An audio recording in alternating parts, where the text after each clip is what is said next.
That are seated over towards the end. If there are any empty seats, one can move up in case latecomers come. So if you just move up just a little bit, just move up just a little bit and latecomers through. So they'll have a seat.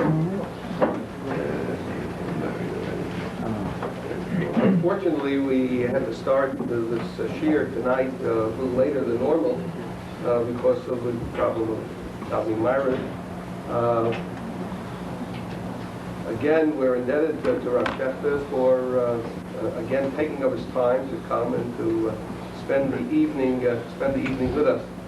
Rabbi Schachter is always eager to share his knowledge and Torah with people, and I must say that this past weekend, Rabbi Schachter spent the weekend with the senior NCSY New Jersey Regional Shabbaton, and in which he spoke to our young people on 5 separate occasions.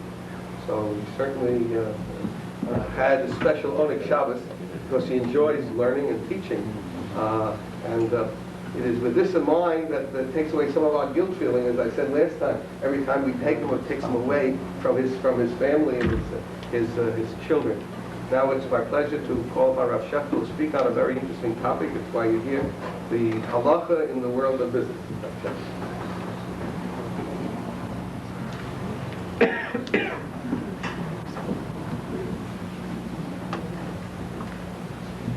Thank you very much. Many people have a mistaken impression about the Jewish religion, that they think it's a religion. You keep your religion in the synagogue, you daven, you shake your lulav, and you shesri, and everything is in the synagogue, and then when you go home, you do whatever you want. So the Pasuk tells us that this is clearly not so, it's obviously not so. The Torah tells us that we observe the mitzvahs HaTorah throughout our lifetime. It's not restricted to any religious observance in the Beis HaMedrash or in the Beis HaKnesset. In fact, there's a very interesting old minhag. It's not a din, it's not a biblical din, it's not a rabbinical din, but it's a very ancient minhag, a tradition that's mentioned already in the Talmud, mentioned in the Shulchan Aruch, and many people still observe the minhag today, that when a person gets dressed in the morning, there's a minhag which way he puts on his shoes and which way he takes off his shoes. That you first put on your right shoe, and then you put on the left shoe second, and then you tie the left shoe first, and then you tie the right shoe afterwards. Why such an insistence on a ceremony when you're tying shoes? So the Gemara explains why that whenever one is obligated to fulfill a mitzvah, whenever a kohen has to bring a korban, the sacrifices in the Beis HaMikdash, so the mitzvah or the hakravas hakorban has to be done with the right hand. When you do the mitzvah with your left hand, you would be yotze b'diavad also. If that person held the lulav, instead of holding the lulav in his right hand, yes, with the left hand, let's say he would hold the lulav in the left hand. So b'diavad, most of the poskim hold that he would be yotze. Some will hold that in the Bible says he wouldn't be yotze. Most of the opinions would hold that one would be yotze. But let's say if the kohen does the sacrifices with his left hand, so then the Gemara says that even b'diavad the korban wouldn't be acceptable. The korban would be possible. So this idea of doing mitzvahs and doing sacrifices with the right hand is carried over into putting on shoes also. We consider the right side of the body more important than the left side with respect to mitzvahs. And we consider everything that we do during our daily routine as a mitzvah. When we get dressed, that's also a mitzvah. And why do we tie the left shoe before the right shoe? Because when it comes to putting on tefillin is a kshat mos al yadecha tying. So when it comes to tying, the left side of the body has more chashivut than the right side. The haraya is two things that we put the tefillin on the left arm. So that's why we have a remez, we have a zecher for this, and we tie the left shoe. It's a minute, it's not a thing. We tie the left shoe first before tying the right shoe. We really go so far to say when we put on our shoes, when we take off our shoes, we consider everything as a mitzvah. In fact, we have a very old minhag also, which is rooted in a passage in the Talmud, that many religious Jews, most religious Jews wear yarmulkes all day long, not only in the synagogue when they daven and when they bench and so on, but they wear yarmulke all day long. Why is that? The Kohanim in the Beis HaMikdash had to wear yarmulke. That was one of the above Godim, one of the Shmonim Godim that the Kohen Gadol wears, one of the 4 pieces of the Godim that the Kohen Hedyot wears. They had to wear some kind of a hat on their head. So that's when they're offering sacrifices in the Beis HaMikdash. What does it got to do with the person who goes to school or goes to work all day long?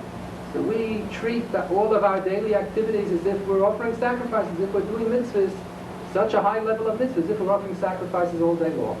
And we consider b'chol derech echad. So that's why it's important to keep in mind that the Jewish religion has a lot to say about The religious Jew, the observant Jew who is in the business world, you shouldn't think that the Allah has nothing to say. The Allah has an awful lot to say.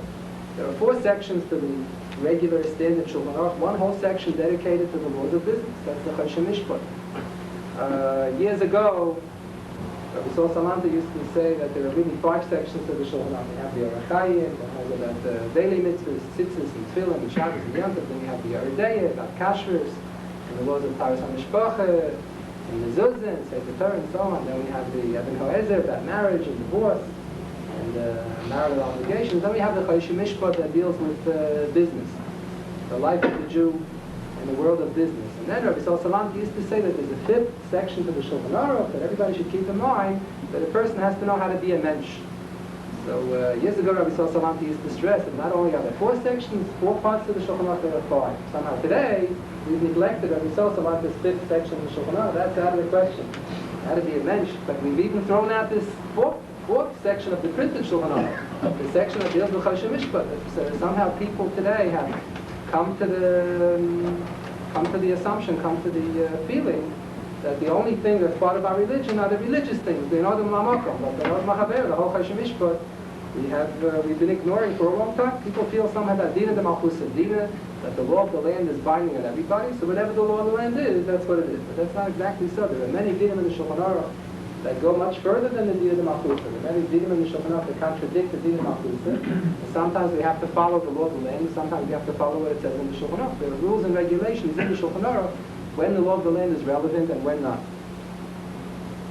The story is told. It's a true story about a sheikhet in Europe who was a very religious person, who one fine day came to the local rabbi, and he told him that he feels that the pressure of the achrayus, the responsibility for kashrus for the whole community, rests on his shoulders. He was the only sheikhet in the city, and he felt that it was too much. He didn't want to accept so much responsibility for the kashrus for all the people, because it's difficult to be a sheikhet. You just make one little mistake, and the meat may not, the chicken and the meat may not be eaten. So he told the rabbi he decided that he wants to give up shchita. He'd rather go into business. So the rabbi almost fainted. He started to scream at him. So he said, "You're going to go into business. You think it's easier? It's much more difficult. When you go into business, you have so many more problems. You have so many more shilas, so many more things to be careful about. If one is a sheikh, it's not so difficult. Just a few sections, a little bit in your day, and that's all. In the world of business, much more difficult to be nizat and medactic and all that." I'd like to run through some of the major inyanim. We can't discuss that. I'd like to run through some of the major inyanim in business that people have to keep in mind. In last week's Parshas HaShavua, we read the law of Vaynor. Chumash says, when a person sells or a person buys, you should be careful not to cheat the other person. So the Gemara points out this is the Yisur of Vaynor, that one is not permitted to charge, if the merchant is going to charge more than the going rate, or if the one is purchasing is going to fool the merchant into selling something to him for less than the going rate. Let's say the merchant doesn't know what the going rate should be. So the customer who's buying may fool the merchant to sell it to him for much less than it should cost. So this is a violation of Losonu Ishis HaMisa. The Gemara has a comment which has also been misconstrued by the Jews and the non-Jews alike. The Gemara has a comment, Losonu Ishis HaMisa. Hamisa means one is not permitted to cheat his fellow Jew. So the Gemara comments, it only applies to Jews, doesn't apply to non-Jews. What doesn't apply to non-Jews? So if you read the Gemara slowly and carefully, you have a chance to look it up. It's in Cheres, Daf Yud Gimel, the beginning of the second parak in Cheres. The Gemara has the following expression. So someone wishes Hamiso, Lamisecha ata machzir ayno, vi ata machzir ayno, chlenachru. The Gemara doesn't say that it's permissible to cheat a non-Jew. The Gemara says that there are 2 laws of ayno. There are 2 parts to the din of ayno that are included in this parsha. Number one is that one is not permitted to cheat in business, in a transaction, to charge too much or to pay too little. And number 2, if a person did cheat the other person in business, then there's a penalty and a fine, which the Gemara discusses. The Chumash doesn't explain how much the fine is, but the Gemara explains what it is. And if a person charged a shtus, if a person charged exactly a sixth, the Gemara has a whole discussion, how does one determine that's called a sixth more than what he should have charged. So if the person charges 6 more, then the party who was cheated has a right to ask for a reimbursement. He can ask for his money back, the amount of money that he was cheated. If the merchant cheated me in Yosim Ishtus more than a 6, then if I choose to, I can ask to back out from the whole deal. I can give back the merchandise and ask for all my money back. I can say I want to deal with somebody else, I don't want to deal with you at all. Even more than just asking for my to be reimbursed the amount of money that I was cheated. So the Talmud says that the penalty of Vainoah doesn't apply in each and every instance where the violation of Vainoah applies. For example, if one is selling real estate, so the Gemara learns out from a pasuk, that the laws of Vainoah limited only to metalpim, only to movable items. When it comes to real estate, the Mishnah says there's no din of Vainoah by karkoras. What do you mean there's no violation of Vainoah? And you can charge whatever you want when it comes to real estate. I can fool the person, I have a little shack, I have a little doghouse. I can charge $100,000 for a doghouse and tell them that's the going rate. So the Gemara doesn't say that. The Gemara says there's no penalty of Vainoah by karka. The Yisur of Vainoah, the prohibition against cheating, clearly applies to real estate. The Chumash itself says that when one purchases a field or a house, a property in Eretz Yisrael, you should keep in mind that at the end of the 49 years, when it comes to Shnas HaYovel, all the fields are going to go back to the original owner. So the Chumash says you should charge a rate, and according to how many years the customer, according to how many years the person who's purchasing the field will have the use of the field. It's not going to have it forever. So the Chumash clearly says that the prohibition of Vainoah, of cheating in business, does apply to karka. So what does the Chumash say that the laws of Vainoah don't apply to real estate? So obviously the Chumash is alluding to a penalty of Vainoah. There's an issa to cheat in business, and then there's a penalty that if the person cheated another party, then there's a penalty. Sometimes you have to reimburse the amount of money that you cheated, and sometimes the other party has the right to back out from the whole deal. So the Gemara derives from the psukim that the penalty of Vainoah doesn't apply to real estate. So similarly, the poskim points out that when the Talmud comments Lamisecha that the laws of Vainoah don't apply to non-Jews, the Gemara says the following expression: Lamisecha atamachzer Vainoah, v'atamachzer Vainoah l'nachri. That the penalty that you have to reimburse the party, or the party has the right to back out from the whole deal, the penalties of Vainoah only apply if the one who was cheated was a Yisrael, was a Yehudi. If the one who was cheated was a Nachri, so then there's no penalty to the Eved. If the person cheated him, there's no penalty, but it certainly is a violation in the first place. You're not permitted to cheat in the business. In fact, the poskim discuss a situation that came up in the early 1800s that caused a big machlokes, and we assume like the conclusion of this machlokes. A Jew was a wise guy, and he sold a boat to a non-Jew, and he fooled the non-Jew into believing that that's how much it was worth, charged a phenomenal amount of money. And the non-Jew made a kinyan. He acquired ownership of the boat, but he hadn't yet paid for the boat. Then he found out that he was overcharged. So he said, I'm not going to pay this exorbitant amount of money. That's ridiculous. This Jew is cheating me. So the Jew was a wise guy. He was a religious Jew. So he said, let's go to a din Torah. Why should we go to the secular courts? You know, if you go to the secular courts, they never force the non-Jew to pay such an exorbitant amount of money. So let's go to a din Torah, thinking that the Rabbanim and the din Torah will pass, and that there's no law by Nochrim, by non-Jews, based on Imam. So they went to a din Torah. The guy said, why not? He's ready to go. Anyone in his right mind, any judge in his right mind will know that that's not right now. You can't force me to pay so much money. So they went to a din Torah, and the Rabbanim passed that the non-Jew has to pay the full amount, because the Gemara says there's no din of Vainoah to non-Jews. So the guy was screaming bloody murder. That's ridiculous. You're going to force me to pay so much money? It's something wrong with this whole religion. All these rabbis are crazy. Started making al tumah, and the guy insisted they should send this shayla to a higher rabbi, to some greater rabbi. There must be something wrong. They must have made a mistake. So he sent this shayla to Rabbi Yankel Karlina, the Mishkanas Yankee. He was a Talmud of Chaim Volozhin, the author of the Mishkanas Yankee. So he wrote back a very sharp tshuva to the rabbanim that they made a terrible mistake, and the guy was right. The rabbanim were wrong. And he explained, based on the Gemara, that the Gemara writes explicitly, La Nochri there's no penalty. You don't have to pay back the Vainoah. But to force the non-Jew in the first place to pay that amount of money, of course it's a violation of Vainoah. He says in this situation, if the Bezdin will task him that the Nochri the guy has to pay that exorbitant amount of money, way more than the boat is worth, then the Bezdin will violate the law of Vainoah. First, the Jew violated the laws of Vainoah by trying to fool the guy, by cheating the guy. And then if the Bezdin will enforce their psak, which was an error, the Bezdin will be violating the din of Vainoah. The halach only says if in the end one violated this avera, if he cheated the guy in business, so then there's no penalty later, he doesn't have to pay back the money. But to cheat in the first place is certainly not permissible. The din of Vainoah applies whether a person is charging too much, or if the person is fooling, a customer is fooling the merchant into selling for much less than the thing is, for obviously much less than the thing is worth. It's not considered good business. The halacha doesn't say that everything goes in business. You can charge more, you can get away with paying less, so it's mutter. It's not true. There's a going rate. The going rate is not 100% clear. It fluctuates sometimes, give or take a nickel, or give or take $5,000, depending on what the item is. But one is not permitted to to rip off the customer to charge whatever he wants. The Radinim of Ainur. This doesn't mean that a person is limited in how much profit he can make. That's a different question. Let's say I sell diamonds or I sell fancy furniture. So let's say all of the furniture manufacturers make up that they're going to charge 5,000% profit on the jewelry that they sell, on the furniture they sell, whatever. So this is not a din of Ainur. Ainur means if there's a going rate, give or take a few dollars here and there. If there's a going rate, then somebody charges way above that. But if the going rate is much more than the raw material is worth, and I'm making 5,000% profit or something, that's not a din of Ainur. There is, however, a din in the Talmud. So the Gemara says that the merchants can charge whatever they want. Unless everybody else says sells this diamond ring for $2,000, and this fellow is charging $2,500, then you have a violation of Ainur. The going rate is much less, and he's not allowed to charge more. The Gemara does, however, have a limitation. The Gemara says that on basic necessities, on bread, milk, butter, meat, on food items that everybody needs, water, on food items that everybody needs to live on, ice cream, you can charge whatever you want. People can live without ice cream. When it comes to basic necessities of life, basic food items, or basic clothing items, not fancy wedding dresses or something.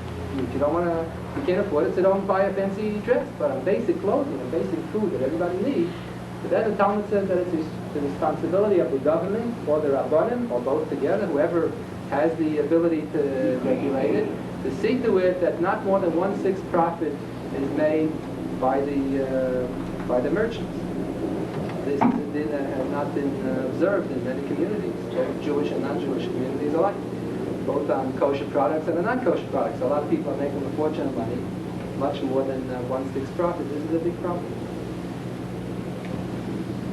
There is a din of hasogas gvul, as it's called in Yiddish. Now, in Chumash, the term hasogas gvul refers to a very restricted situation where I have a field next to your field and there's a fence separating the two, and one person moves over the fence in one direction or the other in his favor, so he's stealing karka. So that's actually gedol karka. So the Gemara comments on that pasuk. The Chumash speaks of l'sasi gvul re'achav and acharoska shetincha. One is forbidden to steal karka in Eretz Yisrael. So strictly speaking, based on the Rashi and Chumash quotes from the Gemara, quotes from the Sifra, that if I steal someone else's karka in Eretz Yisrael, I violate two averos. I violate by sigzol, and since it's Eretz Yisrael, in addition to the violation of Zayla, I also violate by sasik v'oyach. If I steal someone's karka in Chutzlar, let's say I live in Oklahoma, in Idaho, whatever, and I have a farm next to your farm, and I move one in the middle of the night, 3 o'clock in the middle of the night when you're sleeping, I move over the fence, and you won't know the next day that I've stolen any of your property.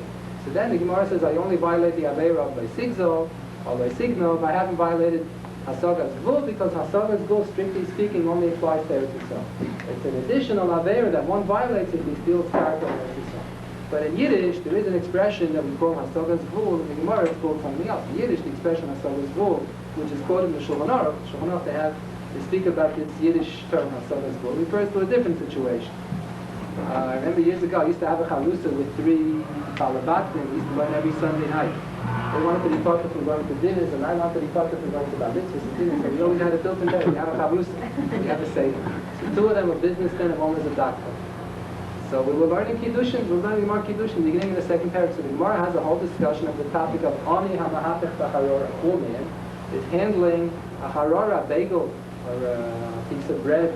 So the topic of Ani HaMahapech B'Harora means the following. A person has applied for a job, and he's about to get the job. Or he's working on a sale, let's say a salesman is working on a customer, and he's about to clinch his sale. And then another fellow comes in and he capsize the customer. He says, what, he's selling it for $5 a piece, I'll sell you for $4.50 a piece. So he capsize, he steals away the deal from the other party. So the Gemara says, Nikra Rasha, but that's not permissible. That's what we call in Yiddish, Hasagas Gvul. One is about to make a deal with someone, someone else comes and chapsais the deal. Somebody, let's say I walk in, there's a bakery in the neighborhood, and I open up my own bakery. So nobody comes to me, they all go to the other bakery. So I go into the other bakery where the people are about to order their goods. If I put up a sign on my bakery that I also sell kosher products, and mine tastes just as good as the other guys, I say it's better than the other guys, whatever. So that's competition. I can have competition. There's no against competition. There are laws restricting competition also. In the Shulchan Aruch, if it's ruinous competition.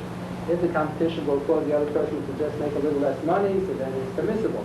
If the competition will put the other fellow out of business, so then there are a lot of laws when it's allowed. It's usually not allowed in such a situation. But let's say in the following case, I'm not going to put him out of business, but I walk into his store where the customers are shopping, in the grocery, or in the bakery, or whatever, or in a furniture shop, whatever it is, and I start giving out my cards. They're about to make a purchase over there, and I say, why don't you come to my store around the corner? I charge much less.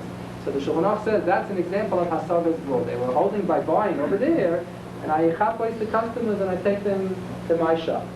But if I open up a shop and I send out flyers, I send out advertisements, I print in the newspaper, I have signs up in my shop, that's competition, that's permissible. So I remember I was discussing with my three Chavrusas, the two businessmen, with the doctor about Hasagas law, learning the Gemara, with the Tesis, beginning of the third paragraph of Kedusha.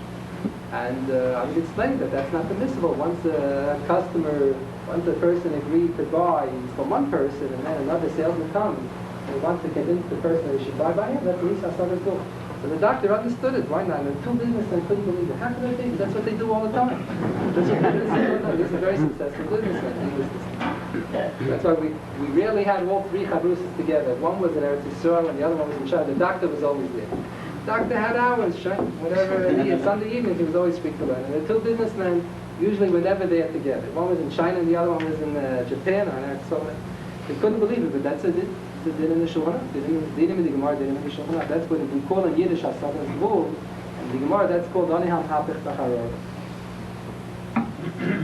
The laws of honesty in business are very significant. The Gemara has what we mentioned earlier, the principle of Dina, the Malchus of Dina. People make a mistake. People think income tax. Like you don't have to pay income tax. You can write whatever you want. You can cheat on income tax. Dina Malchus of Dina means if I have an ASIC with another Jew, if I have an ASIC, if I have a sichsuk, if I have a dispute with another party, then you go to the secular court.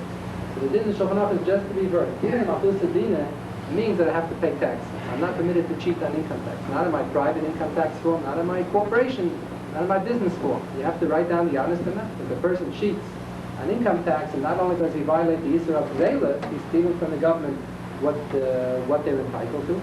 He violates the Yisur of Loisa Shakrish Balmisa. The Chumash says you're not permitted to tell a lie or to write a lie if it's going to lead up to cheating somebody in money.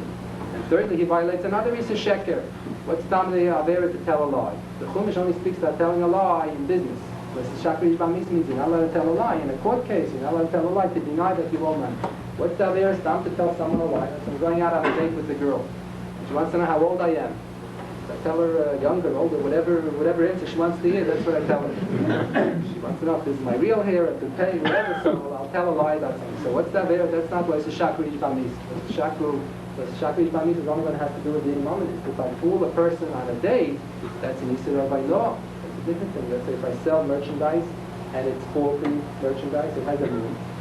Even though the price would be the same anyway. If I sell you something for much more than it should be, that's obviously an Yisur of Aylah. I'm charging more than it should cost. But the Gemara says, even if it costs the same with the mum or without the mum, I'm not permitted to sell it making believe that it has no mum. I have to tell you what the mum is. I don't have to, if I'm selling you, let's say, a brand new car, and I have to have a slight little scratch on the back fender that no one will know anyway, I don't have to say that it has a scratch on the fender. It's irrelevant. Or let's say a boy goes out with a girl, if there's some obvious sickness that he has to say, as an ingrown toenail, he's not going to tell about he's missing a tooth in his mouth. He doesn't have to say, that's not such a major wound that he has to speak about. But if there's some major sickness that he has, that the girl would think, that the girl would start, or the girl, let's say, has some kind of a sickness in the family or something, that the boy would have to think about whether he really agrees to marry that person or not. And one fools the other party into getting married without disclosing this sickness, or without disclosing the mum. Someone sells something without explaining what this major mum is. So this too would be a violation of law. Law applies to Shibukim, just as it applies to Mecca. So let's say a person is going out on a date, and there's no issue of law. No problem of law. It's not that he's fooling the other party into getting engaged or getting married under false pretenses because he didn't tell the whole story. It's not such a situation. There still is a din of sheker. One is not permitted to tell a lie. He doesn't have to tell the whole truth. Sometimes you have to tell the whole truth in order not to violate the Yisur of Aylah. But you're never permitted to tell a lie. What's the Yisur against telling a lie? In the Chumash it doesn't say there's an Yisur to tell a lie. It doesn't say explicitly. In the Chumash it says that we all have to act with the midas of HaKadosh Baruch Hu. The Gemara says, "V'halachta." There's more comments on the pasuk, "V'halachta v'dracha." We all have to walk in the ways and the path of HaKadosh Baruch Hu. So the Gemara says, what exactly does that refer to? Ahu racham, apata racham, ahu chanan, apata chanan. The Gemara says in the end of the first paragraph in Schachter that we were all created with tzelem of a key. So we all already have these midas too. It's not that we have to develop them within us. HaKadosh Baruch Hu created us all with tzelem of a key with these midas. So we all have to preserve these midas. We have to work on ourselves not to develop them, but to maintain these midas and to preserve them. So the Gemara comments that midas ha'emes is one of the major midas that HaKadosh Baruch Hu has. The Gemara calls it chosama shel HaKadosh Baruch Hu emes. The seal of HaKadosh Baruch Hu means that is the main midah, the ikar midas of Rafus, is midas ha'emes. So that's why the Gemara comments in different places. The Gemara quotes a pasuk from Treyosah that reads, "Sheris Yisrael lo yasu avlo v'lo yidabu kozlo." Jewish people work on their midas. They're supposed to work on the midas. They are supposed to be more honest than others. They're supposed to be more medactic in midas than the non-Jews. We have a mitzvah to preserve our midas, the halacha b'dor. The non-Jews don't have the mitzvah. The non-Jews are also created with tzelem elokim with all the midas studies, but they were never commanded to maintain these midas. They were never mitzvah to do that. They have their sheva mitzvahs b'nei and no more. The Jewish nation was commanded to halacha b'dor to work on these midas. And one of these midas, or perhaps the ikar, the main midas of the main midah HaKadosh Baruch Hu has is midas ha'emes. So this is the violation for one who tells a lie.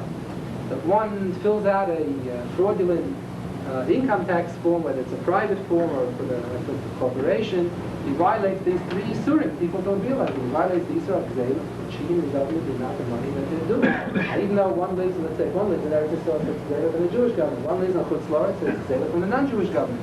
The Gemara says that it's forbidden to steal from the non-Jews. It's the same avera, whether one does gzeila from Israel, gzeila from Anochi. Somehow people think that gzeila from Anochi is less of an avera. Why is it less of an avera? The Rambam, when he defines the isur of gzeila, say, right, it doesn't matter whether one steals from a Jew, steals from a non-Jew. Shulchan quotes from the Rambam, it's the same avera. Gez Anochi, Gez Yisrael, same thing. The difference will be in the penalties. If one stole from a non-Jew, so the Bezdin will not penalize him to pay kefil. He doesn't have to pay double. Like we mentioned before, the penalties for I know don't apply if one stole from, if one cheated a non-Jew. But the isurim, the prohibition in the first place, is the same, whether it's towards the Jew or towards the non-Jew. So if one cheats on income tax by filling out a fraudulent form, he violates number one the isur gzeila, he's cheating the government. Number two, he violates the isur lois Schachter ish bam miso. One is not permitted to tell a lie in order to save money that he really is obligated to pay. And number three, he violates another isur, the isur of midas, of a halach to the dracha. Because one of the major midas that HaKadosh Baruch Hu is not the main midas of HaKadosh Baruch Hu, is the midas ha'emes. And the pasuk says in Navi, Sheris Yisrael lo yasu avlo v'lo yidabu kozlo, that the Jewish people do not lie, or are supposed not to lie. It's interesting, the Gemara is, in different places speaks of how one should succeed in business. The Gemara gives different segulas. What should one do in order to get ahead in business?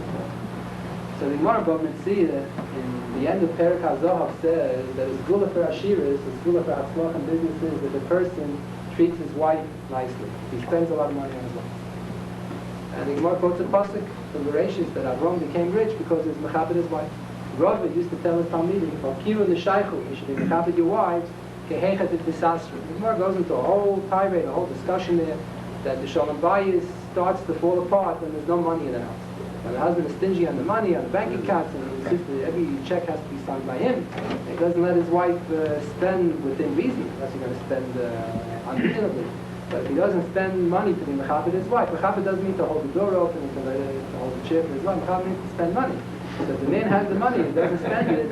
So then the Gemara says that it's not people think he's saving by being a miser, by being stingy, he's going to be rich. So the Gemara says no, he's going to lose his wealth by that. He has to spend money on his wife, and this will be his gula for Hashem. That's what Rabbi told his Talmid. Akira and the Shaykhli should be mechabed their wives, kehelet et bisasu. And the din is, the Gemara has halacha that let's say a person has, he just got a raise, he has now $150 to spend. And he has a full wardrobe and his wife has a full wardrobe. And now he has $150. He either can buy his wife a dress or he can buy himself a suit. So what should he do with the money? So the Gemara says, Mechavda yosim b'gufah. But the obligation is, if it's a toss-up between the husband and the wife, then he should spend the money first on his wife and then on himself. The obligation to spend money for the wife precedes his right to spend the money for himself. Of course, if his wife already has 55 dresses in the closet, and he only has 2 suits, one for Shabbat, one for the weekday, he gets $150. He has a right to buy himself a third suit. But if all other things are equal, and he gets this extra money, so the Gemara and the Shulchan Aruch say, Mechabda yosim b'gufah. Mechabda yosim b'gufah doesn't mean to hold the door for her, to let her walk in the elevator first and to hold a chair. That's what I'm saying. Mechavla means to spend money. That's what the Gemara says. So that's the Gemara in Bava Metzia. The Gemara says this is its Gula for Shiur. If a person wants to succeed in business and become rich, he should be Mechavla his wife. Then the Gemara in the end of Nida also has that one of the Tanoim, Rabbi Shiur ben Hanani, was in Alexandria, and the Anshe Alexandria asked him 12 shilas. They asked him 3 shilas in Halacha, and 3 shilas in Haggadah, and different shilas, 3 stupid shilas, and 3 shilas in Derech HaChaim. So one of the shilas that they asked was, what should a person do to succeed in business? So the Tana answered, Yisa v'yitim be'emunah, that one should be very careful to deal honestly in business. So then they asked him, before he had a chance to finish the sentence, so he said, but so many people are trying that and they're not succeeding. They're all dealing honestly in business and they don't succeed. So he said, I didn't finish yet, let me finish. He said, Yisa v'yitim be'emunah. And number 2, he should be mispalel, yivakish rachamim misha ha'osha shalom. He should be mispalel to HaKadosh Baruch who has all of the wealth, as the Navi says in Chagai, li ha'kesef, li ha'zav. HaKadosh Baruch Hu says, I have all the gold, I have all the silver. So a person should daven to HaKadosh Baruch Hu that he should be matzliach in business. If he asks, so maybe the Rebbe will answer yes, maybe no. But if you don't even ask, why should he do it? You have to be mispalel to HaKadosh Baruch Hu. You must have to be mispalel to HaKadosh Shida. You want to go to Psukim, you have to daven for these various things. Not just say the text of the Shemona Esrei, which is printed. The text of the Shemona Esrei contains all the bakashas, all of the needs that Klal Yisrael has. We ask for Mashiach, we ask for Malchus Beis David, we ask for Yerushalayim and Tshuva, all of them, Gula, all the different things. But every person should add on at the end of the Shemona Esrei his own personal tzarachos. If someone needs a shidduch, she asks for a shidduch. Someone is married already, he should be mispalel for shalom bayis. And even if things are going well, he should still not be mispalel. But continue shalom bayis. If someone needs children, he should daven for that. If someone is sick, he should daven for a kush life. Whatever tzarach a person has, whatever individual tzarach a person has, he should do his power at the end of the Shemona Esrei. Then the Gemara has in Maseches Tainis another Gula for Shiur. The Gemara says another suggestion for one who wants to be matzliach in business is aser ti aser is called tuazara. So the Gemara comments aser the shul shetisasher. That if the person will observe the practice of giving ma'aseh ksafim, this will serve as his Gula for Shiur. Now ma'aseh ksafim is that a person should give to charity 1/10 of his annual income. Ma'aseh ksafim, there are different opinions. One opinion is that it's a biblical obligation based on a pasuk. Another opinion is that it's only a biblical obligation because the pasuk is only asnach. We accept neither of these opinions. We don't assume that it's either a biblical obligation or a rabbinical obligation, but we do assume that it's a minig and it's a minig type. It's a very fine minig. Because it's a minig type, so it means that when a person, let's say, becomes bar mitzvah or earns money, he's not obligated to give ma'aseh ksafim. If he doesn't want to, he doesn't have to. But it's a recommended minig. If once a person starts to give ma'aseh ksafim, unless he says the first time b'li neder, so then we assume that this practice that he did once or 3 times, sometimes once, sometimes 3 times, we assume is tantamount to a kabbalah's neder, as if he had accepted upon himself a neder to observe this minig for the rest of his life. Unless he says the first time b'li neder, then it's not binding. But this is a minig toy which the Gemara recommends to give ma'aseh ksafim. In fact, the Rambam's opinion is that ma'aseh ksafim is the minimum. If one gives 1/10 of his total income, it's only the minimum. That's the bare minimum. Really, if a person can afford it, if a person can't afford it, doesn't give ma'aseh ksafim. The Gemara says the absolute bare minimum that a person has to give in order to fulfill the mitzvah of tzedakah is to give shlishas ha-shekel, 1/3 of a shekel, which is very little, a few dollars, $2-3. It's very little. The Gemara quotes that based on a pasuk in Sefer Ezra. The one Rabbi in the first parak quotes the pasuk in Ezra that everybody had to give shlishas ha-shekel every year. Once a year, every year, shlishas ha-shekel, in order to fulfill the mitzvah of tzedakah. But if a person can afford more, he should give more. So how much should he give? So whereas all of the other pasukim say that we recommend that everybody should give ma'aseh ksafim to give 1/10 of his annual income, the Rambam's opinion is that the 1/10 that's only the bare minimum. We really recommend that everybody should give 2/10, in other words 1/5. And the Rambam quotes this from the Talmud Yerushalmi, commenting on the pasuk when Yaakov Avinu says, "V'chol asher titani aser lach," I will give 1/10 and I will give another 10. So you see that Yaakov Avinu was interested in giving 1/5, giving 2/10.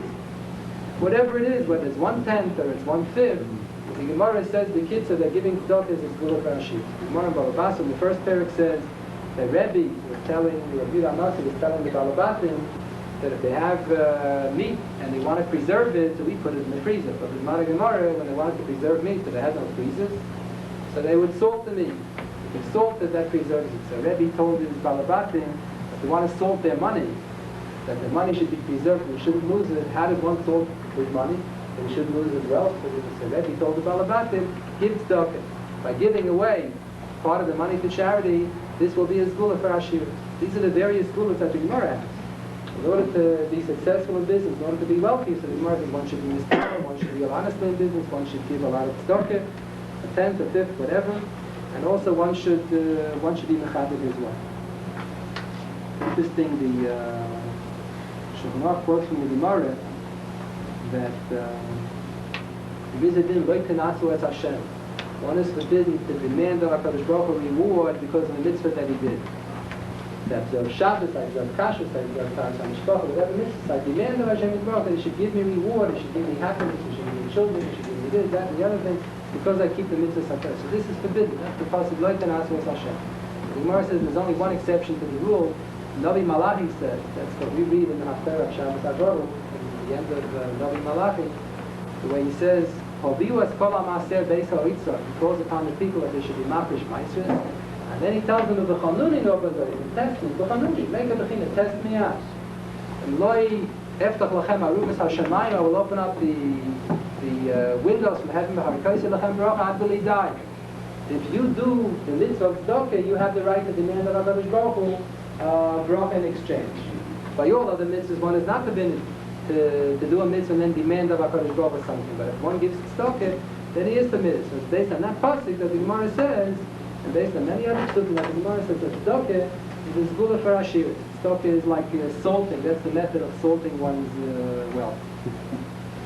This din of honesty in business is not only a din, and not only a zgula for Shiur, for halachah in business.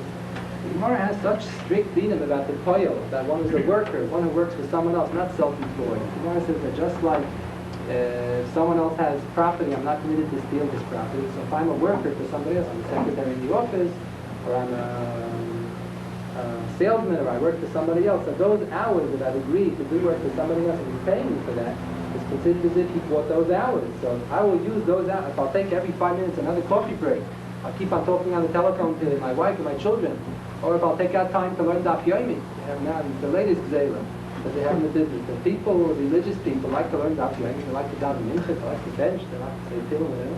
So they do it on the boss's cheshbon. So they have a job in an office, and they sit there and learn Daf Yomi for an hour and a half.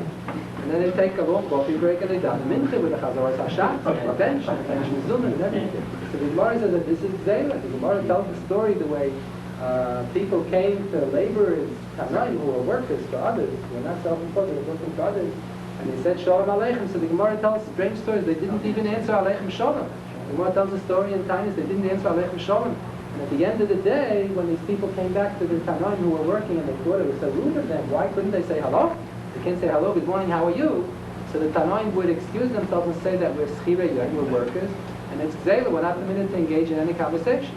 We've agreed to work for the boss, we have to give in the full day's work for the boss. The Talmud says, true, the workers have a right to eat on the job, the boss excuses them, he allows them to take off time to eat, but the Gemara says that they don't have to recite the whole Birchas HaMazon. The Gemara says that we have exempted them from the last bracha, the Gemara says we exempt them from.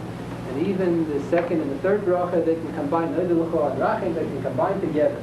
So the Shulchan Aruch says we don't practice that today because the bosses are not so makbid. The bosses today allow the workers to take off another. How long does it take us to bench? It doesn't take us so long to bench anyway. So they allow the workers another half a minute to bench to say the whole Birchas. But let's say the daven mincha, it says in the Shulchan Aruch that when the workers daven, they have to daven also on the job, but they're not permitted to make a chazaras hashatz. They're not permitted to take so much time to say tefillah and the long tachlim and everything. They have to daven quickly. They're not permitted to take coffee breaks, to seder, to talk on the telephone and so on. This is gzela.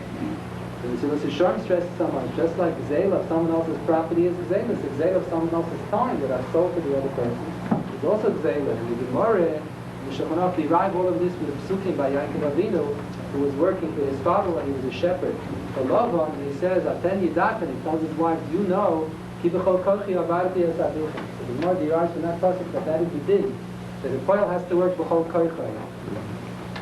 This is the thing that's misunderstood. Let's say the boss used to have a secretary who was such a weak secretary, it took her all day long to type 5 letters.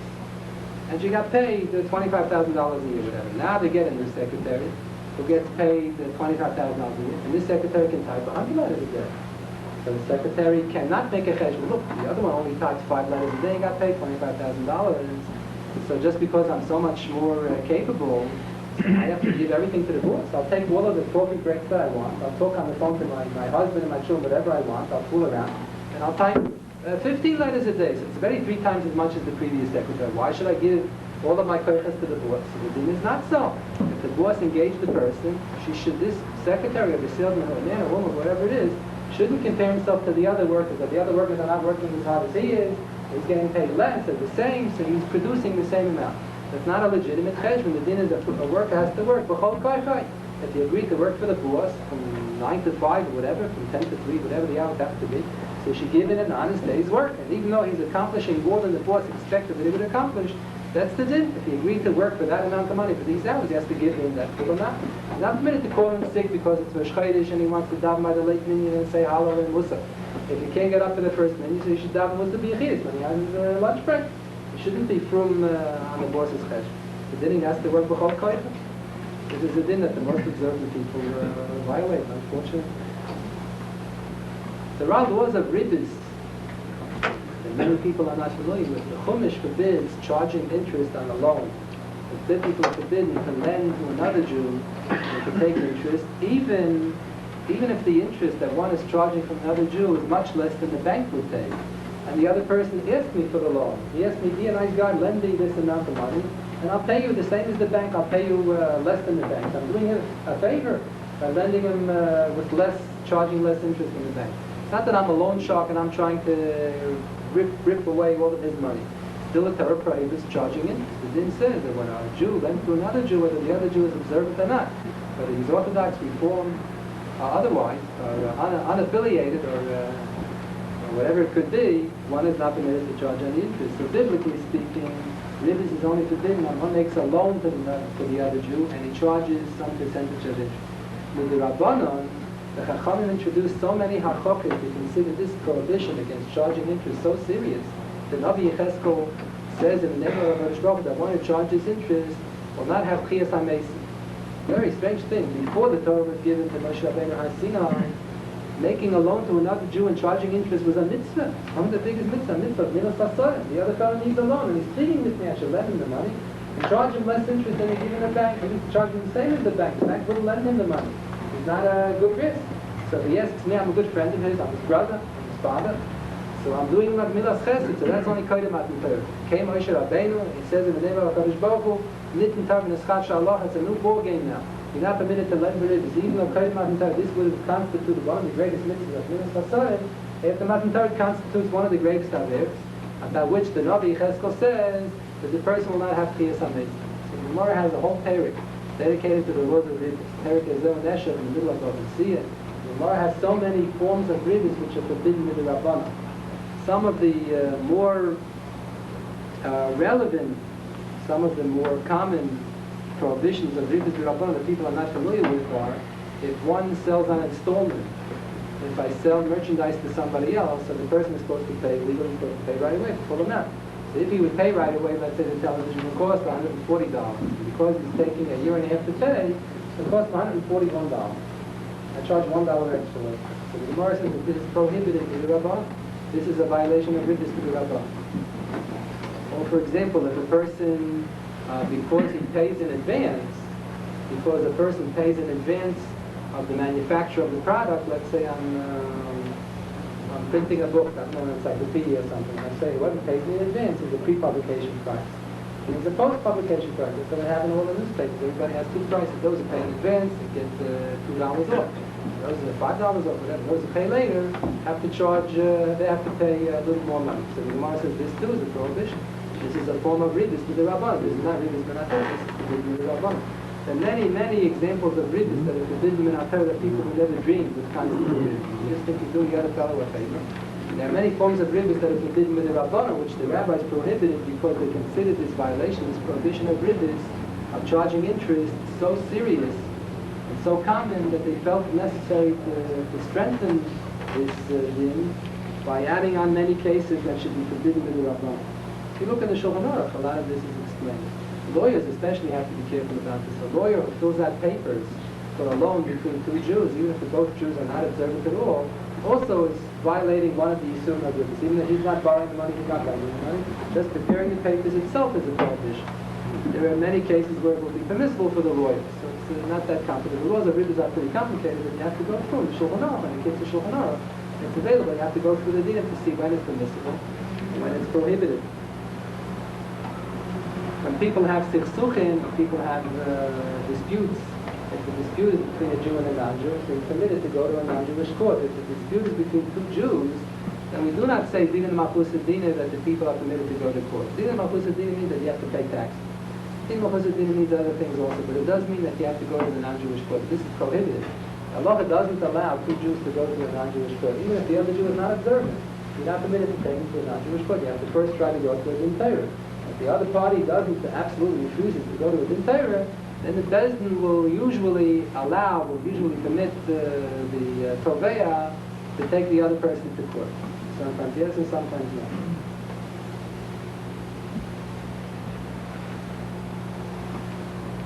When one is in the world of business dealing with many non-Jews, he has to be very careful with his relationship towards the other people. The Mishnah in Gittin says, if I see a person working the field during Shnas HaShmita, next year is a Shmita year, and Eretz Yisrael, you're not permitted to plant. So if I see a person working during the Shnas HaShmita, am I permitted to wish him, have a nice day, have Atzlacha? So the Mishnah says it depends. If the person is doing the work as Jewish and is violating an Aveira, it's a prohibition. It's forbidden by the Torah to work the law in Eretz Yisrael, to work the land in Eretz Yisrael. So then you're not permitted to give him a bracha. Zayt Matzliach, have a nice day, have Atzlacha. He's doing an Aveira, how can I give him a bracha? But if he's a non-Jew, the non-Jews are not prohibited to work, do Avodas HaKarka during the Shnas HaShmita and so then the Mishnah says you are permitted to give him a bracha. So in the Shulchan Aruch they have these klomim carried over. It's a general klom. Whenever a person is involved in doing some kind of an Aveira, you're not permitted to give him a bracha that he should not see. Let's say somebody from the office, a Jewish girl is getting married to a non-Jewish boy, or the reverse. So you have a mixed marriage. So the Jew, the non-Jewish partner, is not violating any Aveira. He has the right to marry whomever he wants, but the Jewish partner in the marriage is violating an Israel, marrying a shiksa, marrying a boy. So I'm not permitted to wish them mazel tov, congratulations, shliach hatzlacha. How can you give a bracha shliach hatzlacha? It's an aveira. The person is doing an aveira. Even though the person is so far from Yiddishkeit, but still it's a Jewish person who's doing an aveira. So you can't give them a bracha. You can't attend a wedding. You can't attend when you attend a wedding, and even though you don't say it, it's obvious that you're wishing them good luck and you're congratulating them. You hope they should have a lot of nachas, even if you don't say the words. It's an implicit blessing. So that's forbidden. So mixed marriage is forbidden. Or let's say you have non-Jews who work in the office. When it comes December 25th, so you say, have a Merry Christmas, I have a Happy New Year, or whatever. So it depends who the other non-Jews are. If these non-Jews are religious non-Jews, religious in the sense that they're religious to their religion, not the Jewish religion. So if you wish them a Merry Christmas and a Happy New Year, have a nice Easter, you're giving them a bracha that they should be matzliach. They should enjoy the Kedushas HaYom of Easter. Agut Yontif, you're giving them a bracha, Agut Yontif, they should enjoy the Yontif of Easter or Christmas or whatever it is. You're giving them a blessing that they should do the Aveira well, they should enjoy doing Aveira. So that they're not permitted to do. But if they're going who are not religious going, they're just, Christmas is a holiday to take off, it's a vacation day. So then you can say, have a Merry Christmas, doesn't mean anything. Or the easiest thing to say, let's say you don't know whether the non-Jew is religious or not, how are you going to go Kricha Ryan, how do you know if he goes to church or not? So the best thing is to say, have a nice weekend. Have a nice vacation. Season's greetings, whatever. But if you say, have a Merry Christmas, have New Year, so then if the person that you're greeting is a religious non-Jew in the sense of religious in his religion, so you're giving him a bracha that he should do an Aveira. He should serve his Aveira Zarah. So you're not permitted to give a bracha like that. I thought it's not just for God. That's a serious question. It's generally assumed that it's not permissible. It's generally assumed that Question? there are those who feel that since the Christians believe in the Father also, even though they also believe in the Son and the Holy Ghost, but since they believe in the Father, that's the same Father, Avinu Shabbat Shemaim, that we have. So some opinions hold that that's not a violation of Avodah Zarah from the non-Jews. But it's generally accepted. Most of the poskim, most of the later poskim assume that that's not so. That statement made by Taisus means a completely different thing. The context, the later poskim says this was taken out of context. The Taisus in Chorus and Sanhedrin says, Taisus is speaking about a non-Jew swearing in the name of his God. The Taisus says non-Jews are not forbidden to swear in the name of Shiur, to swear in the name of the Father, the Son, and the Holy Ghost. But they're not speaking about worshiping the Shiur. That's a later person said that the worship of the Lord Shiur would be forbidden for a non-Jew, but just like for a Jew. It's a very common practice that in all the offices, even in the Jewish offices, they have a party at the end of the year. They have a Christmas party or a New Year's party. Yeah, so Mipnei Darkei Shalom, you have to do something, but a person has to be careful what he does. And to participate in such a party is a real prohibition of Chukas HaGoy. So a person should go in, pick up his bonus check, pick up his bottle of liquor, tell everybody season's greetings, have a nice weekend, whatever, some part of the expression. He shouldn't give a bracha for the Glushas Hayayin for the holiday, and exit. We shouldn't really participate in such a party. This is a real prohibition of Chukas HaGoy. The Gemara says that even if two non-Jews are getting married, not that you have a mixed marriage, if one non-Jew is marrying another non-Jew, so there's no Aveira. But the Gemara says that since by the Goyim marriage is one of their sacraments, so even the party that they have like by us, Chasim is a mitzvah, the Rabbi Yisrael Kedushin of brachas, and then the Suda that we have after is not Tam a party, not like a Halloween party. The Suda that you have by a wedding is the Suda's mitzvah, and we say brachas at the end, we say Shem brachas at the end of the meal. It's a religious ceremony, it's a religious act to have a Suda's Chasim. The Gemara says that by the non-Jews as well, their ceremony of marriage is also a religious ceremony, and the party that they have is also a religious act. So it's forbidden for a Jew to participate in the wedding party of a non-Jew, even if everything is kosher, even if he's just going to drink water at the table. He's going to eat fresh vegetables or fruits or whatever. He's not going to eat anything trade. The Gemara says just the etzem participating in the Sudas Chasim of a non-Jew constitutes a prohibition. But this is considered a religious act. To invite a non-Jew to a Jewish wedding, that's not a prohibition. There's no reason against that. But for a Jew to attend a non-Jewish wedding party, the Gemara says unless the non-Jews are getting married or so far from any religion, just having a party, stop having a party because they have. Then it wouldn't be this prohibition. It wouldn't be considered as if you're participating in a religious act, but it would be a question of Chukas HaGoy. You have a less serious question, but it would still be a problem. The best thing is not to go to such a... There are many details, halacha l'maaseh, that people have to be careful with when in business.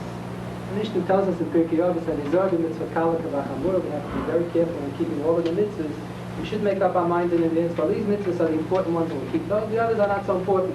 The others are wrong with the Rabbana, the others are wrong with Minhagim, whatever. They're a lower level, so we don't have to keep those mitzvahs. One is not permitted to make such a judgment, but halacha l'maaseh, when it comes down to the situation of a shas avtak, so then it does count. You have to know which is a real mitzvah minatay, which is a din midirabbanan, and which is only a minhag. So in a shas avtak, in a situation of difficulty, sometimes the halacha allows a person to violate the din which is on a lower level. Chaim Soloveitchik didn't want.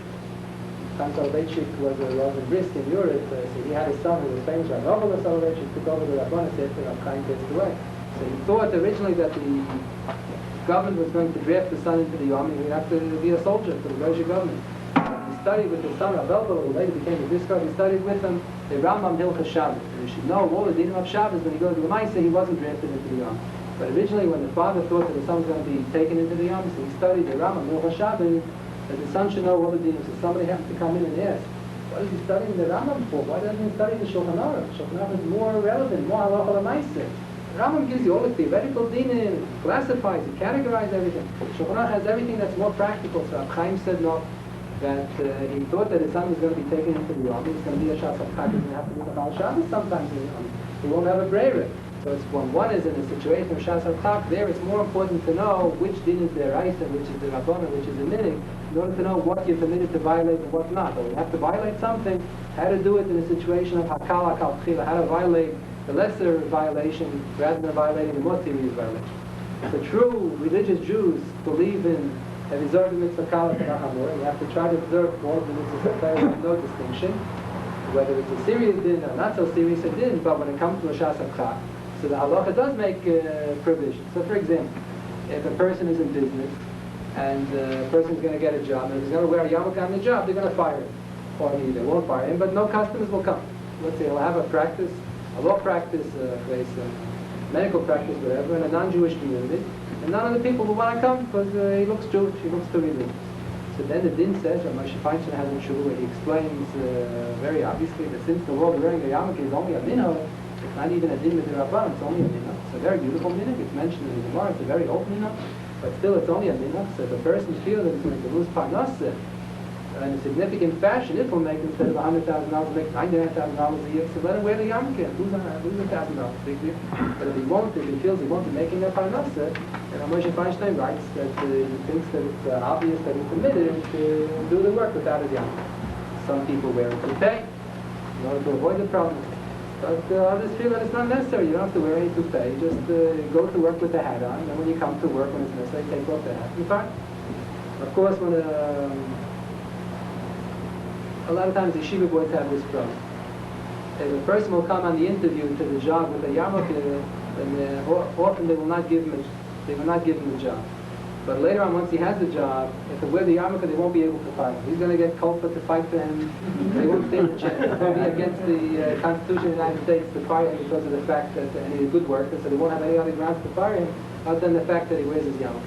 So is he permitted to go on the interview to fool the people, to go on the interview without a yarmulke, and then later on to come to work with the yarmulke? But to go on the interview and not to tell him anything about Shabbos, that Friday and the winter he's going to have to leave early. And then, when it's going to come Friday, he's going to leave early, and they're going to try to fire him, so he's going to get Kulpa to fight the case out for him, and he'll win. Kulpa, they have smart lawyers there, so some of them will win the case.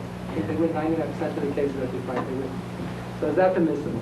So, this is a serious question, whether you're permitted to fool the person when you go on an interview. If the company who's interviewing you, or the boss is interviewing you, is just opposed to yarmulkes, or opposed to leaving early on Friday because he's an anti-Semite, so then it's not he doesn't really have a good appetite, so then there probably would be no prohibition against fooling him, against coming to the interview without the yarmulke, or not saying anything about the Shabbos. And then later on you just present it, after you got the job, then you just come in with the yarmulke and try it. But if the boss doesn't want you to wear the yarmulke, not because they're anti-Semite, because the customers are going to come in, they don't want to, the customers are anti-Semite. They will not want to come to do business with this firm because the lawyers wear yarmulkes, because the doctor wears a yarmulke. So the boss is going to pay me the full salary, but the boss is going to be losing hafnasa. He won't be getting as much business as he would have otherwise gotten because I'm leaving early on Friday, or because of the fact that I look too religious. And then it's a real problem. Then it's an issue. I know that I'm fooling the boss when I get the job on false pretenses. I have to tell him in advance I'm going to wear a yarmulke. I have to tell him in advance I'm going to be leaving early on Friday afternoon. Or let's say a religious girl gets married and she's going to have a baby in another couple of months. She just got married, she's going to have a baby soon. And she doesn't tell the boss that as soon as she has the baby, she's going to leave. It's going to take a few months till they train her, and then after they train her, she's going to leave right away. It takes 5 months to train her, then another 4 months, she's going to leave. So then she has to tell the boss in advance that she may have a baby. She just got married, she's religious, and if she has a baby, she's going to leave. Or she's going to take a leave of absence for a few months with that, so she has to tell all of this in advance. Otherwise, it's a visa Rabbi law. Let's say the students from the yeshiva go to get jobs in the summertime. It takes a while till the boss is training students. Till they train the students, and then the summer is over, and they quit the job. You have to tell them in advance whether you plan to stay. The boss wants to know. So if you apply for a job, the boss usually assumes that you're going to stay on for 2 years, for 3 years, whatever the average stay is that people stay on a job. But if the student only plans to stay there for July and August, and September is going to go back to school, he has to tell us in advance to the one who's interviewing him that he plans to go back to school in September. He plans to go to Eretz Yisrael for Pesach for good. He's only going to be here for a short period of time. Otherwise, it's an issue right now. He's fooling the other party. Remember when Rabbi Lichtenstein, that's Rabbi Soloveitchik's son-in-law, applied to Harvard graduate school. He went to school in graduate work in English literature. So Rabbi Soloveitchik gave him clear instructions that before he was married to the he told him when he goes for his interview in graduate school, he shouldn't wear a yarmulke. If he wears a yarmulke, he doesn't stand a chance. They're not going to accept him. Because they're anti-Semites in home. So Lichtenstein didn't want to argue with him, but he thought that it was ridiculous. He thought that the Indian women come with their saris and the French girls come with their French dresses, and every person comes with their crazy outfit. And he can't come.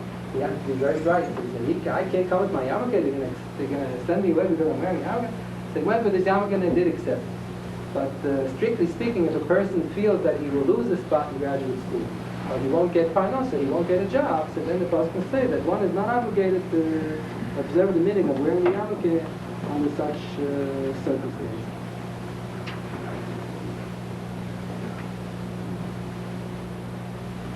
Some people work in the offices and they don't wear a yarmulke, but then when they have food, when they eat food, so they have to say a bracha. Schachter says, a question whether it's really a din or it's also just a din, but it's a stronger din. The person should wear a yarmulke when he davens and when he says a bracha. And that's pretty widely accepted. Even the people who work in the offices without a yarmulke all day long, but they do wear a yarmulke when they say a bracha. The question is whether they have to bench, whether they say a bracha, whether they wash it to the Sudan.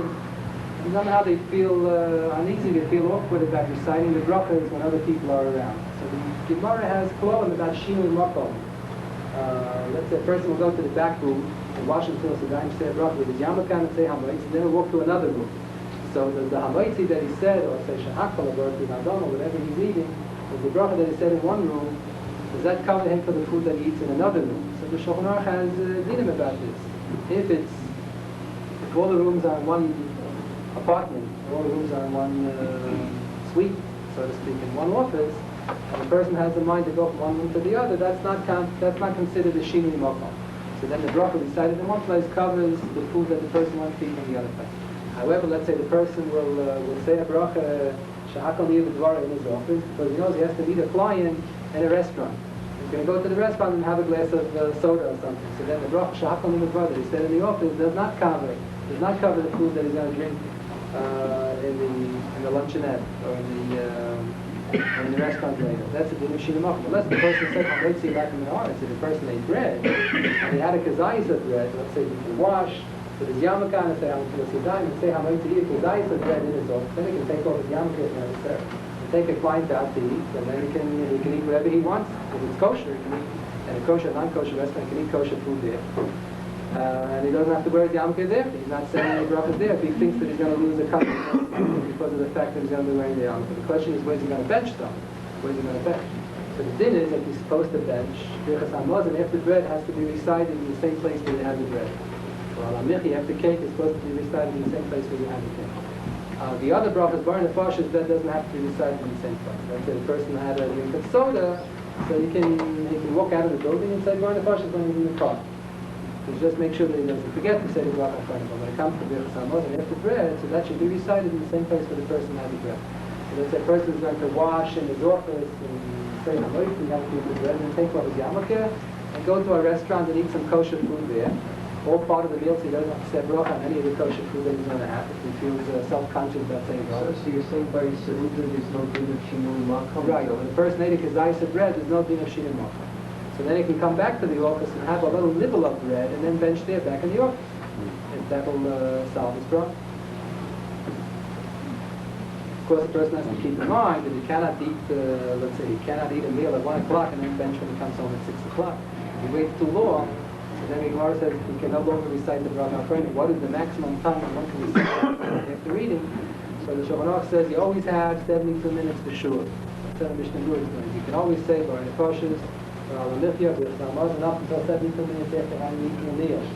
And if one ate the whole meal and he's all full, then he even has more than 72 minutes as long as he still feels that he's full from the meal. He can even extend past 72 minutes.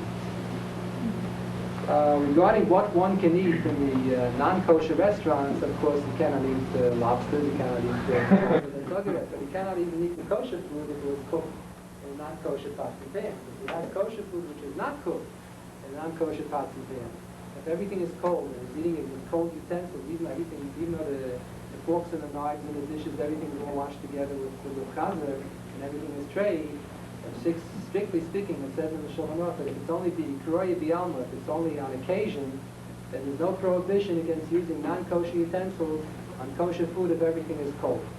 Let's say if I'm going to go into this restaurant every single day and eat vegetables, well, the fish is usually cooked. If the fish or the vegetable soup. Oh, you have tuna fish, right? So you have tuna fish.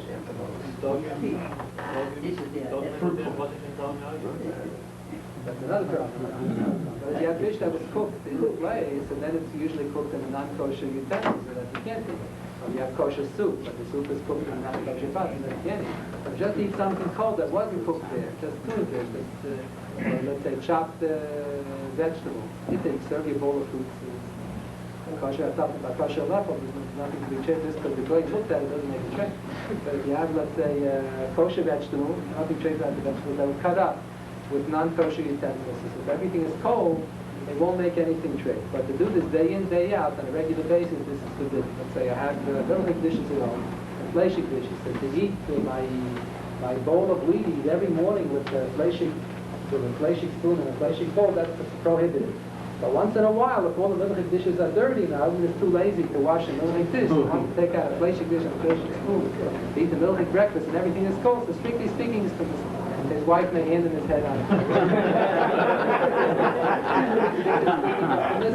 So Rashi tells over the story that once when his wife was sick in the hospital, so he was a man, he's not used to washing the dishes, so they used all the, he and his son were home, the daughters were already married. So they used up all the milchik dishes, and they didn't wash anything. So then they started using the fleishik dishes. Everything was cold. Everything was cold. So his wife came home, so she started to scream, "What are you making my whole house straight?" Strictly speaking, according to the din, it's mutter, but you may get into a lot of trouble. It says in the Shulchan Aruch that destroyed the alcohol. Eat just once in a while to eat kosher food with non-kosher utensils not on a regular basis. Once a month or so, or twice a month, that's permissible. But to do it b'kfiyas is not permissible. One has to be careful that sometimes when you cut vegetables with a non-kosher knife, even though everything is cold, it will make a trade. So when I have the dinner, if you cut a sharp pickle, even though it's cold, even though the knife is cold, you cut a sharp pickle with a tray for knife, or you stick in a tray for fork into a sharp pickle, so then the Gemara has a chiddush. The Gemara assumes that the tray for belia, the fork or the knife, may enter into the pickle. So a person should be careful. If he's eating in a non-kosher restaurant, only to eat cold vegetables, cold fruits that are not sharp, that don't have any sharpness to them. It's a common practice that people that take out clients, or potential clients to restaurants or whatever, to bars, have a drink with the other person. So the Shulchan Aruch has a din that appears in the Gemara. The Gemara has the following din, that Jews are not permitted to drink non-Jewish wine that's manufactured by the non-Jews. The Gemara says that they prohibited this for two reasons. One of them is because the Chachamim thought that this would lead them to marriage. Secondly, the Gemara says, and the days of the Talmud, it was a common practice that the non-Jews would pour wine for the sake of Avodah Zarah. So the Chachamim were afraid that maybe the non-Jews had been menasach to them. These are the two reasons of the Gemara. So the Gemara says, what if the Jew lives in a community where the majority of the Jews are not careful with this din? Many of the Jews don't observe the laws of Stam Yinim. The Jews drink goyish wine, gala wine, other wine. So then the Gemara says the observant Jews have to accept upon themselves a stricter chumrah, another halakha. Not only should they not drink non-Jewish wine, they're not permitted to drink liquor or beer in a non-Jewish bar or a non-Jewish saloon or something like that. They can buy the beer or the liquor and take it home or drink it outside of the bar. But to drink it in the place where they're going to drink it, the Gemara says that's a further halakha. There's even a dispute among the later poskim, what about to drink chocolate in a chocolate shop, or to drink coffee in a coffee shop? If it's a place where they're serving, let's say, all kinds of food, and the coffee maybe cooked in a paper pot, then it may be trade. Or if you know, let's say the coffee is kosher, it's only cooked in a kettle or a special container, and they serve you the coffee in a plastic cup. You know, there's nothing trade about it. So then there's clearly no prohibition about that because it's a restaurant. But if it's a coffee shop, or if it's a chocolate shop in Europe, you still have places where they serve the hot drinks, they say hot chocolate. Some folks can feel that even soft drinks that have no liquor at all, that have no alcohol content at all, should also be included in this Gezerah, that to drink coffee in a coffee shop or chocolate in a chocolate shop should also be prohibited. That most folks will not make the law, but to drink liquor, let's say, or to drink beer in a place which is miyuchat for drinking, not a restaurant that people eat and drink, then it's mutar, but to drink it in a place which is miyuchat for drinking, so the Shulchan Aruch says that this too is prohibited. Of course, if it's a Jewish restaurant, if it's a Jewish shop that the person is eating in, and he knows or he thinks that the Balabatim, the owners of the shop, are not table their kalim, there is a din in the Chumash that the Gemara speaks of in the Lez Daf and Maseches Avodah Zarah, and when you buy pots of pans or spoons or knives and utensils, eating utensils from non-Jews, there's a mitzvah to take them to the mikveh and to retable them. It's like you're converting the eating vessel, just like you convert a non-Jew to make them Jewish. And the Gemara says you have to convert the non-Jewish vessels to make them Jewish also. So the din applies not only if it's my home, then I have to be table my kalim in the mikveh, but then even applies if I'm eating in someone else's home. Let's say somebody invites me to his home and I know that he keeps kosher, and I don't think that he observes the laws of Tziyos Kalim. So then it says in the Shulchan Aruch that you're not permitted to eat from the other person's something. It says in the Shulchan Aruch that if I know that there's a Jewish shop where everything is kosher, I'm eating something that doesn't matter whatever else they have in the store, but I'm eating cold vegetables. Everything is cold, so there's no problem of kashrus. But still, I know that the Jewish owner of this shop is not table his forks and his knives. So then the Shulchan Aruch says that one is not permitted to use those utensils. Even though it's not his mitzvah, it's the Balabaz's mitzvah, I'm not permitted to use his utensils if he didn't fulfill this mitzvah of Tfilas Teva. The Gemara has a din of yichud that people sometimes don't observe because they don't know the laws of yichud. The din states that one is not permitted to be alone with a woman in a room. Unless, there are a lot of heterim, unless, let's say the woman is a Jewish woman who is married and Baila Boyer, her husband is also in town. So then the din is that there's no prohibition of yichud. But if the girl is single, there is an issue of yichud. Unless, let's say the man is married, and Ishta Boyer, his wife is in town. So if you have a situation where the man is married and Ishta Boyer, the wife is in town and she knows where he is, the Gemara has two heterim. One heter of Baila Boyer, one heter of Ishta Boyer. If it's a married woman, so then yichud is permitted even if the husband doesn't know exactly where she is. If she went to some doctor, he doesn't know where she is. So she went shopping. So then the Gemara says, whenever it's Baila Boyer, so we assume that there's no prohibition of yichud. As far as the husband is concerned, Ishta Boyer is only after if the wife knows where he is. Let's say he's in his office, and he has a woman there who's a client or a secretary, whatever. So if the wife knows where her husband is, he's in the office, so then the pasuk says that there's no prohibition of yichud. But if you don't have one of these fulfilled, you don't have one of these conditions fulfilled. It's not that the woman is married and the husband is in town, or the husband or the man is married and his wife is in town and she knows where he is. So then you have a problem of yichud which you have to take care of. You have to see to it that one doesn't violate the laws of yichud.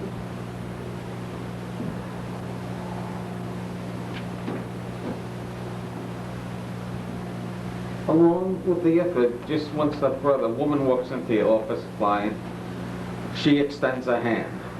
Now, you either cause her embarrassment and refuse it, or what do you do?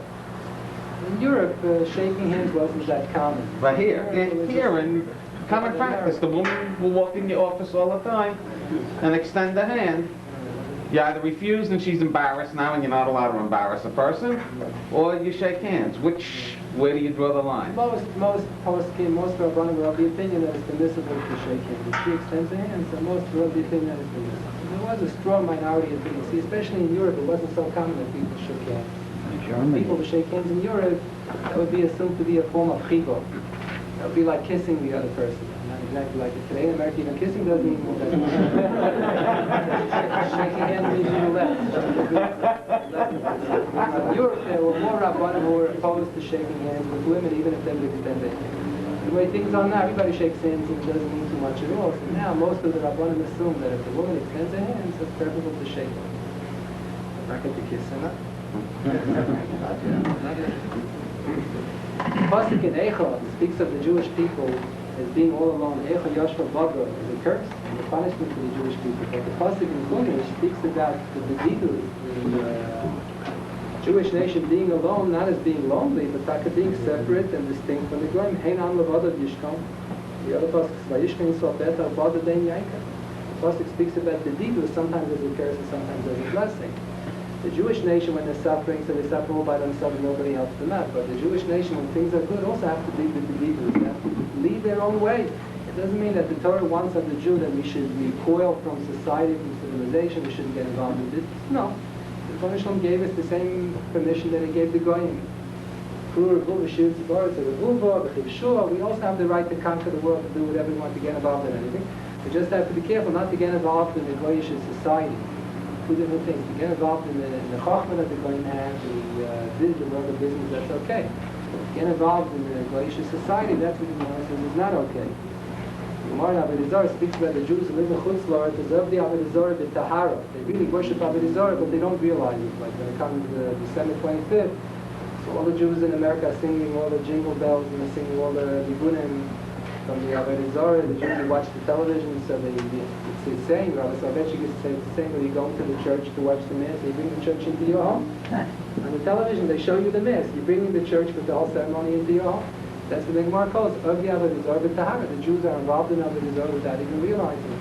So it's not that there's anything wrong with being involved in the world, but that's not called the world. That's called Avodah Zarah. That's called non-Jewish society. Then we have to restrain ourselves. Didn't the Rav make that point after Kennedy's funeral on Right. television? He stressed that all the Jews were watching Kennedy's funeral. Kennedy's funeral was held in the church, and everybody took the mass. They took this religious ceremony into their homes.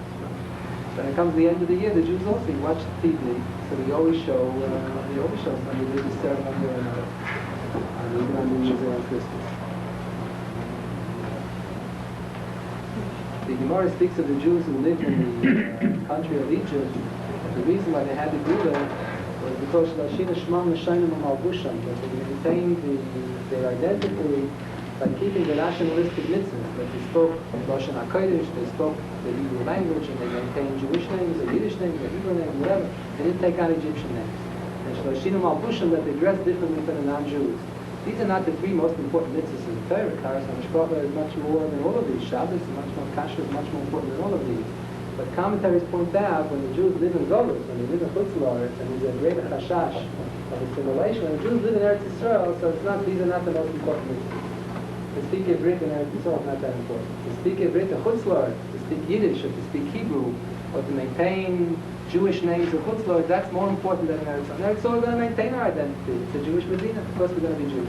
The Jews live in Chutz La'aretz, they have to be more medactic in these nationalistic mitzvahs. Historically speaking, the keeping of the mitzvahs of halacha between the Jews and the non-Jews, and the Gemara made the Chacham made so many of these days, not to eat bishul lakum, not to eat food, even though it's 100% kosher that was cooked by a non-Jew, not to eat bread, pasak, bread that was cooked by a non-Jew, not to drink the wine that was handled by a non-Jew, because of the chashash of intermarriage. Even if you don't have any chashash that the non-Jew had been menasechet, I quote it to Shem Avodah Zarah. The Gemara says there's another chashash. You shouldn't be saying because of intermarriage. These halachos are very strong halachos. These are to maintain the integrity of the Jewish people, that we shouldn't assimilate with the non-Jews. These, in a certain sense, are historically more important for the Jews that live in America. In a certain sense, they're more important than the mitzvahs of Shabbos.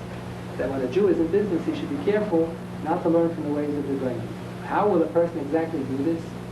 So the Torah tells us that when Yaakov Avinu went down to Mitzrayim, he sent first Yehuda before the Yehuda Shalach Lefanov, the Horace Lefanov Goshna. So Rashi on that pasuk quotes from the Medrash, the Horace Lefanov Goshna means to establish a Beis HaYirah, to establish a yeshiva. That if the person learns Torah, so he will be more aware of the issues, be more aware of the halacha that he has to be careful with. So the people who live in a yeshiva society, they're not in the outside world, they're not in business, so they don't have to learn so much. They don't have to be so didactic in learning what it is. But if those people, those balabatim who are in business, in the outside world, they should always have with them a kids' shulchan aruch, or a big shulchan aruch, whatever they're able to do. They should always study the dinim not to study the dinim of Shabbos and Kasher. They should study in shul between Chamayim.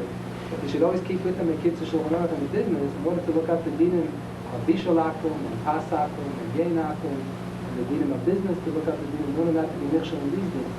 This is the only way that a person will be able to be didactic in the laws of business. If he knows what the laws are, he doesn't know what they are, so he won't know what to be didactic about.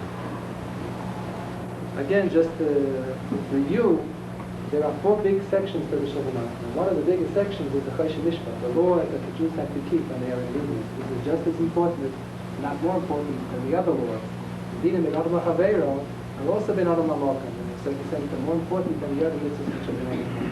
And the Rebbe will give us all the kayach to fulfill all of the mitzvahs, including these sections of the Choshen Mishpat.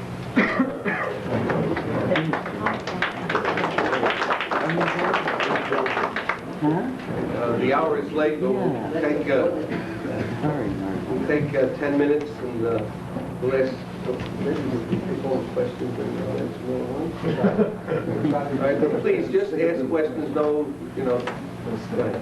Okay. In Israel, you have banks which have religious affiliation. There's no shortage of Jewish customers who want loans. How do they resolve the problem of interest? Next question. Yes.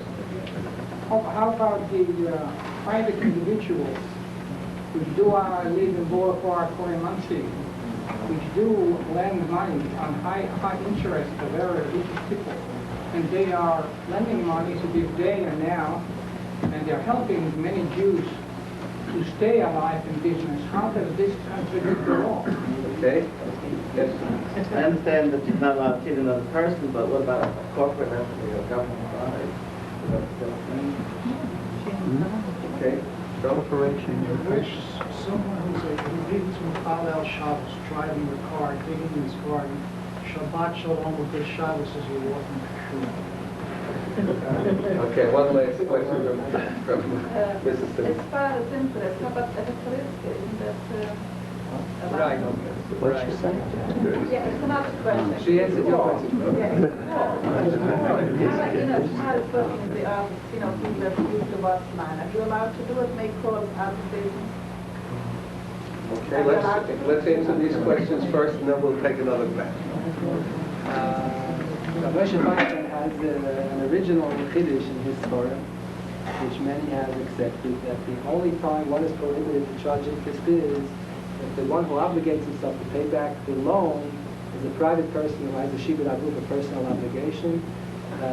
Then there's a prohibition of interest. He accepts upon himself to pay back the $100 that was loaned to him plus the 15% interest, whatever.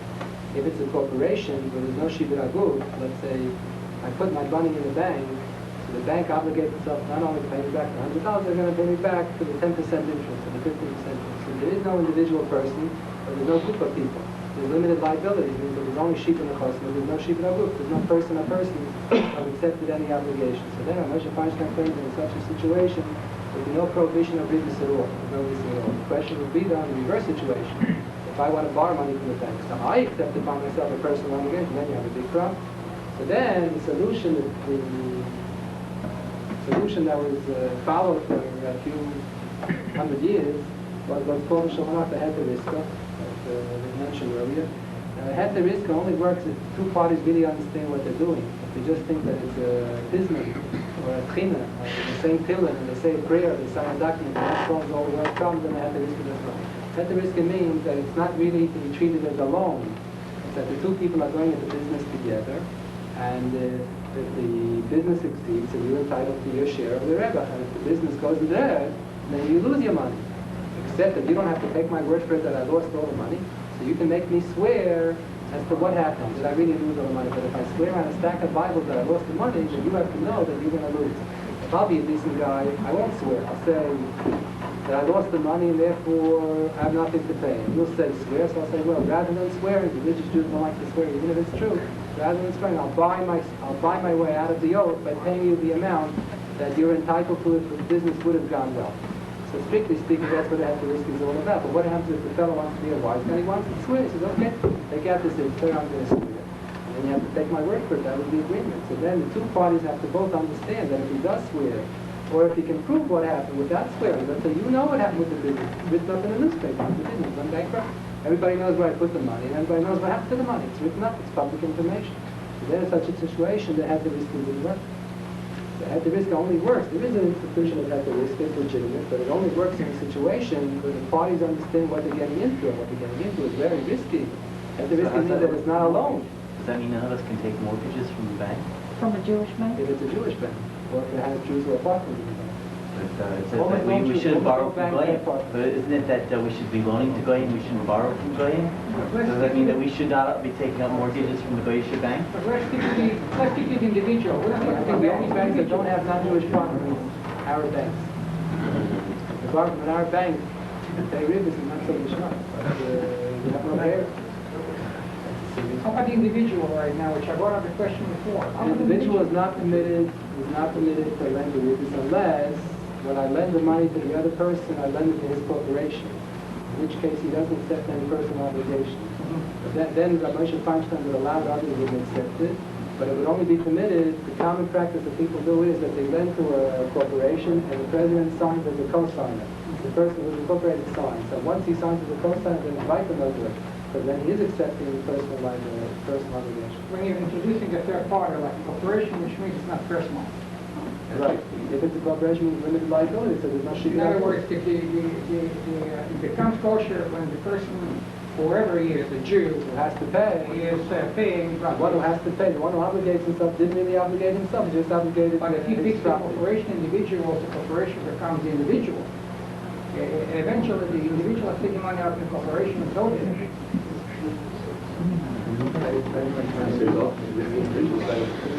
This corporation. Okay, but strictly speaking, he never accepted any liability on his I understand. As far as cheating, the same prohibition applies to the one cheats from a Jew and non-Jew as it is to a Jew or a corporation. The same is applies because in effect, you're causing somebody accident. You said before that cheating is prohibited. Or it's a goy, or it's you must not cheat anyone. Is this true? That's absolutely true. Around 5 years ago, one of my Talmidim, who is now successful in business, told me that he has a friend, an associate, not a friend, an associate of his, who cheats everybody in business, cheats Jews, cheats them. It's unbelievably cheats. He asked me how you told me you learned in yeshivas all your life. How come he's so dishonest? He said, the Rebbe in yeshiva never told me that I'm cheating. That was the answer that he gave. So since then, every year I make a point of telling my students at least twice a year, when they go into business, they're not committed to yeshiva. Because I remember about 15 years ago, I said a Shiur in yeshiva, I'm Isaac suffering. And the Reise, the Rabban, and Minig, and all the different details there are complete books written in English and in Hebrew, but I had to calculate how much Isaac suffering one should give. So one of the students told me he learned in yeshiva, told me he learned in yeshiva for so many years, the first time in his life that anybody ever mentioned Isaac suffering. So since then, I make a policy of it to mention every year in the yeshiva to my students, they should know that there's such a thing exists. There's a midah taiva, a minig taiva, it's not an obligation, not an atayv, not an rabban. They should know that they were dealing with Shulchan Aruch about giving Isaac stuff. Many people don't know that it's a minig taiva to give 1/10 of the total of their annual income. It's not the mitzvah to steal from a god. It's not the mitzvah to steal from a god. It's a biblical prohibition. Okay. Question about good Shabbos to That would be recommended. That would be recommended. To say good Shabbos and not go to Jew together and to be a little more aware of the fact that today is Shabbos. You think these my brothers, which you must live and feel Shabbos. Say good Shabbos. They get them to become a little less nachalish, have a little bush, have a little embarrassment. They live in their house. We'll take one more round of questions. Yes. Yeah, you were talking before about eating in one place and making breakfast in another place somewhere.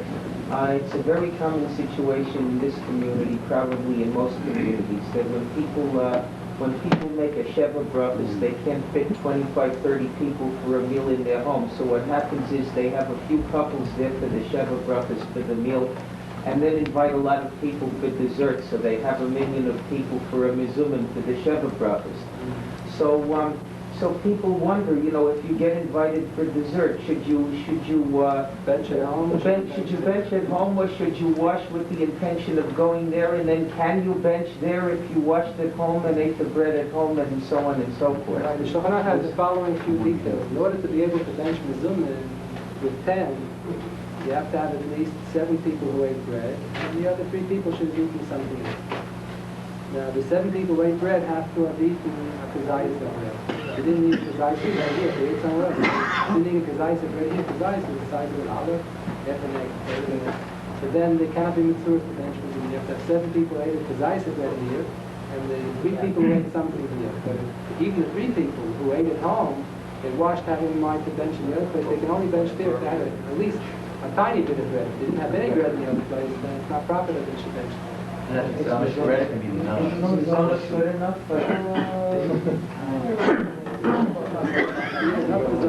You should really have bread. Just have a tiny Really have bread. A tiny bit of bread. They don't have to have all kazayas.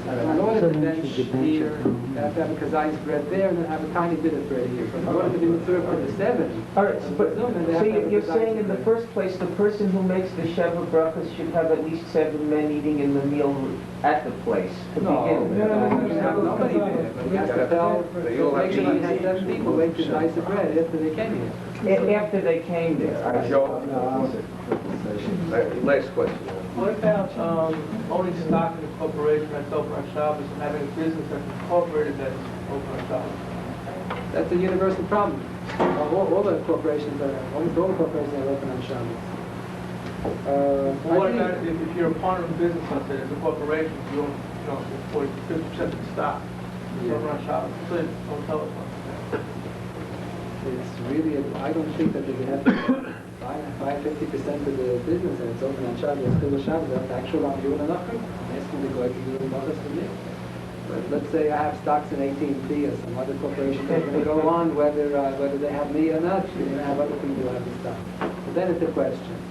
So But then the great pastor from our generation, I don't really understand why, but Rabbi Feinstein and many others they all write the same thing, that they think it's permissible.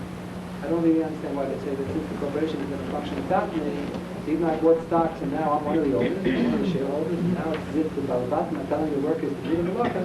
So Amir Ladach, so they explain why it's not Amir Ladach. But it only applies if it's a big corporation and now you own just a little bit of the stock. It's not a major problem with the corporation, the real problem is Amir Ladach. Okay, the hour is late. I want to thank Rav Schachter again for his presentation. And I'm sure that Rav Schachter has stimulated your concern about Ben Adam LaMakom as well as Ben Adam LaChaver.